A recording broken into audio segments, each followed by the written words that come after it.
اسی نے دو دریا رواں کیے جو آپس میں ملتے ہیں، مگر دونوں میں ایک آڑ ہے کہ اس سے تجاوز نہیں کر سکتے، تو تم اپنے پروردگار کی کون کون سی نعمت کو جھٹلاؤ گے؟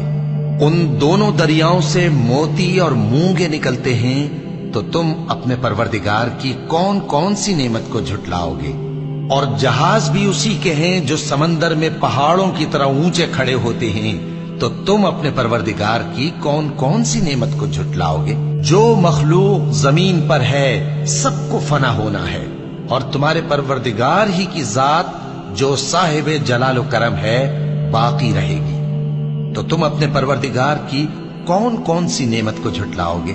آسمان اور زمین میں جتنے لوگ ہیں سب اسی سے مانگتے ہیں، وہ ہر روز کسی نہ کسی کام میں ہوتا ہے، تو تم اپنے پروردگار کی کون کون سی نعمت کو جھٹلاؤ گے؟